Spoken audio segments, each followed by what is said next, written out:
And Shebahn is with Morning, us. Morning, Shebahn. Good morning, guys. Very good morning to you. Taking a look at the back pages of today's papers, there's a lot of focus on Mikel Arteta. So the Sun's headline is, "We'll use our Reds Mikel to turn card pain into Gunner gain." The back page of the Times is focusing on Chris Wood's goal last night for Nottingham Forest, making it 1-0 against Crystal Palace. The Telegraph Sport is also focusing on Chris Wood and his goal last night. Back page of the Daily Mail, an interesting story we'll get to in just a second about Barcelona and Liga. The Mirror saying about Mikel Arteta, crown fools, whereas the Daily Express says Arteta on red alert. So that's a spread of the back pages. But let's go to the Times, shall we, this morning. A piece by Paul Joyce. Van Dijk, no idea on future. I think this might wind you guys up this morning. Virgil van Dijk said he has no idea whether he will have a future at Liverpool after this season, with discussions on a new contract yet to bring a breakthrough. 33 years old, the captain. Present deal expires at the end of the season, as do the contracts of his teammates Mo Salah, which we focused on before, and Trent Alexander-Arnold, who is linked to Real Madrid. Thoughts, please? Well, I've thought this should have been sorted out, if possible, a long time ago, not when there's only 7 or 8 months of the contracts to go.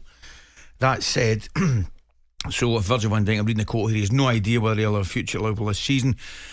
So what he's effectively saying there is he's got no idea whether he's going to sign the contract that's been offered to him. So I'm guessing they've offered him a contract, Jeff. I would imagine so. Yeah, you'd imagine so. So whether he's holding out for a better offer or he's made his own mind up, it's one of those two. I mean, you talk guesswork from the outside, yes, but you always think at his age that he might be holding out for a longer deal than the club is willing to offer him. Is he irreplaceable? No, I don't think he is irreplaceable. I think he's been absolutely fantastic. Yes, I think he's been one of the best centre-backs in world football, to tell you the truth. I thought, understandably, he took a little bit longer than probably he would have wanted, and Liverpool would have wanted to come back after the injury against Everton, I think it was. That said, now back to his best. I think very, very difficult to replace, but not irreplaceable. Yeah. Okay. As we heard from Mikel Arteta in his press conference yesterday, he spoke about the red card situation, saying that they have to start working on this. The important thing for him at the club is just to not talk about it. You know, if we keep going on about it, we'll be focusing on it. But another story going around this morning, Jeff, back page of the Times, Gary Jacob writing, Arsenal eye ground expansion. They've started to explore how they could upgrade and expand the Emirates Stadium to try and catch up with their rivals' matchday income. So the Emirates capacity is 60,000. It was the biggest in London when they'd moved from Highbury in 2006. Since have now been surpassed by the likes of the Tottenham Hotspur Stadium, which is now 62,850. Also, when you look at West Ham Stadium, that's up to 68,000. And then if you look at, say, Manchester United, heading further up north, that's looking to expand to 100,000 capacity. Do you think this is the right move from the club to capitalise on this when they are selling out? I haven't got a clue. I'll be brutally honest. I don't know where would they expand. Having been to the Emirates, I wonder where would they expand. And they talk about catching up with Spurs. Spurs, 2,850 more seats, but Arsenal have got twice as many executive boxes as Spurs, so there's not going to be much financial difference. And in this day and age, I just wonder just how important match day income is to clubs at that level. Of course it is further down the ladder, but at that level, match day income, is it all important? Probably not as important as it once was. I don't think there's any doubt about that. In terms of the ground expansion, I think if there's a demand for it, for tickets, that's the most important thing. If there's a demand for it and you get more seats and more people can see games, then and they are selling out. That makes sense. It's a good thing. But I'm with Jeff. I don't know where you would expand. The one thing I would say, Shebahn, I was at Tottenham and dear me at the weekend. That place is ridiculous. But the Emirates is a great stadium. It's a stunning stadium. They're all great stadiums. That's the thing. They're all fantastic. But probably I don't know. The Arsenal fans knows how to joint a little bit because Spurs have got the more nicer modern stadium. Maybe I don't know. There's a little bit of that. Everybody talks about how glamorous and how beautiful the Tottenham Hotspur Stadium is. That Tottenham Hotspur Stadium is out of this. That'll annoy Arsenal fans that you've said that. I know it will.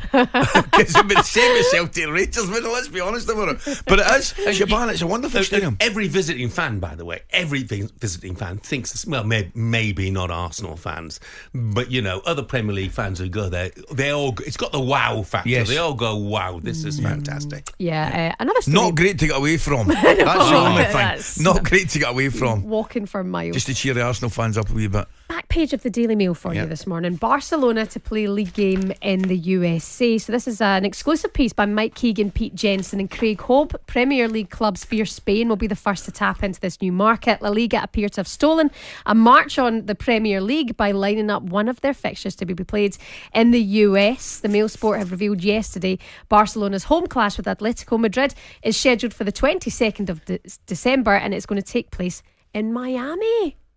Stolen a march. Well, Stolen a march. Been talking about it for ages, haven't they? Well, nobody wants a Premier League game in Miami. They can do what they want to. I don't care about Real Madrid. I don't care about Barcelona. They need the dosh, and our big clubs don't. And our fans don't want to see a game in Miami at a rubbish stadium by all accounts. When they played the pre-season games there was all sorts of issues with it. So I don't think they've stolen a march.